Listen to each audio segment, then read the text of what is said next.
And what would you say is the main goal with tonight's protest? I think the goal is just showing our support for Palestine and demanding that NYU stops. I honestly don't know all of what NYU is doing. Is there something that NYU is doing? I really don't know. I'm pretty sure they're... Do you know what NYU is doing? About what? About Israel. Why are we protesting here? Palestine will be free! I wish I was more educated. I'm not either. Oh. So you got people that are very vocal about issues that they don't know what they mean. And this particular video got 3.9 million views, but it's not the only one. There's many such cases. Here you have an older video where they're asking liberals, why do you hate Trump? And they also can't answer. And I remember since the time of feminism, you had these protests, and every single time you had someone with a microphone to ask them a couple of questions, they would either repeat the same chants or hate the fact that there's a camera over there. Basically act in a way that people who are genuinely concerned about something don't act. Like for instance, if you went to a farmer protest in Europe, like you would have the farmer and they would tell you exactly why they're protesting and exactly what they're not liking. The truckers in Canada would also be able to articulate why they are there and what they're being displeased of.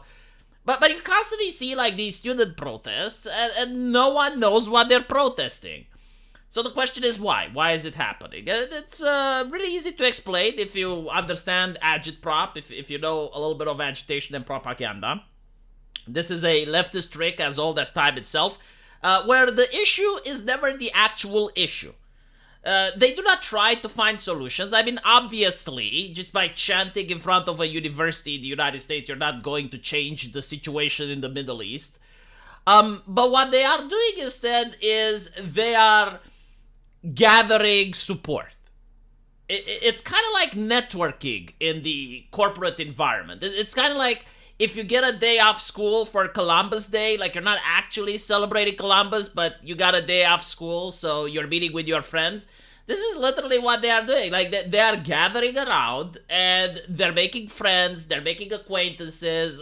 This type of protest is fun, and you don't get to the actual classes in school, and you meet organizers, you meet influencers, and the whole thing is so that they can exchange phone numbers, they can actually get together, and the people that are organizing the protest, the people that are actually doing this, right, because there are people who actually know what's going on, right, like the organizers are aware, it's not that every single person there is clueless.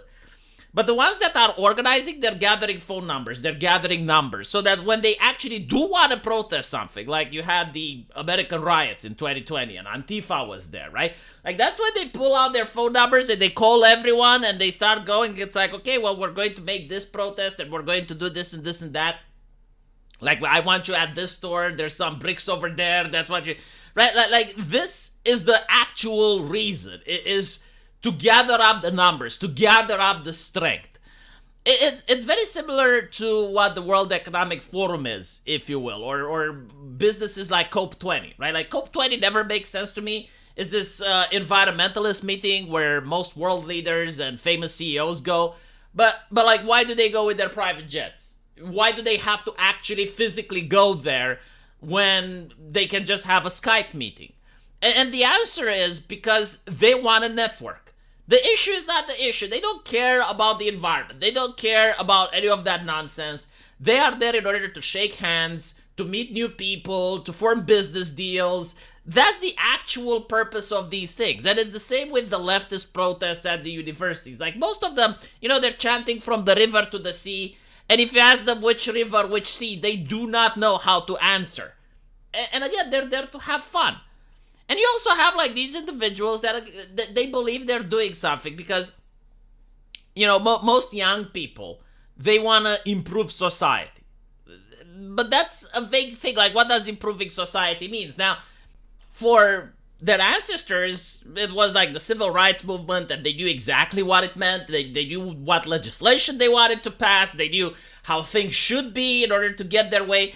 But these individuals are absolutely clueless. Like, you're protesting in front of a university. You're not protesting in front of Congress. You're not protesting in front of a politician house. You don't have some concrete demands like what legislation would you want passed or what laws would you want changed.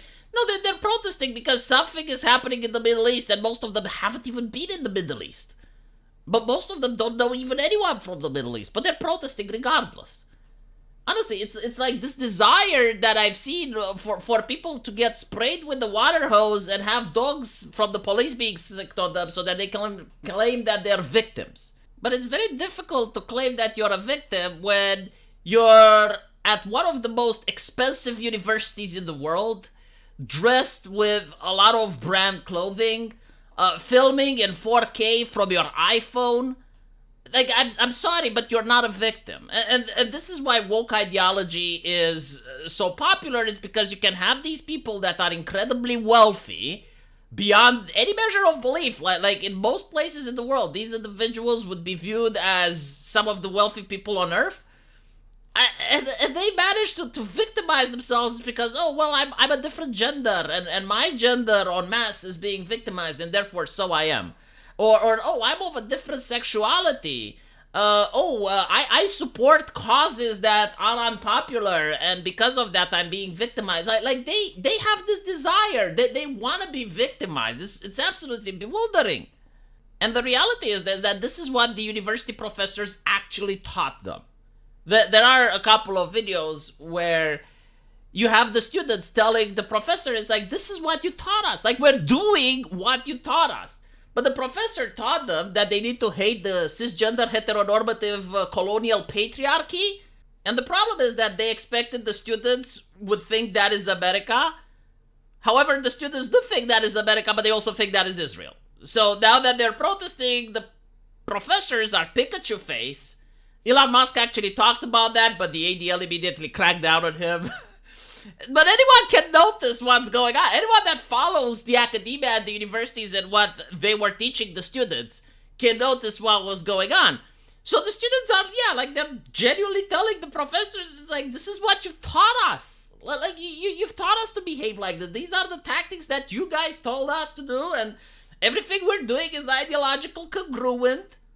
And the professors are horrified because now they realize that, oh shit, the funding is going to dry up. Because like all of the people donating to the universities, half of them already left when the university started getting woke. Like there were a lot of Christians and a lot of wealthy business people that were donating to the universities, and they stopped donating the moment that the universities went woke. And now the other half are also pulling out because of the anti-Semitism. So the professors are absolutely terrified. They're mortified of this. They don't know what to do. And it's like, well, you did this to yourselves. Like, you are the ones that taught the students to behave this way. Like, notice they're not doing it in Romania. Notice that they're not doing it in Eastern Europe, which I understood was like the pillar of anti-Semitism. Like, Eastern Europe, oh, my fascism, my Viktor Orban, my blah, blah, blah. You don't get to see this happening here. Why is that? Why isn't that happening in other countries? Very interesting, isn't it? Let me know what you guys think, and if you want to support the channel for whatever reason, there's a link into the pinned comment. It can take you to my PayPal or my Subscribe Star, and I'll give you buyer's remorse in exchange. Now, until later, take care.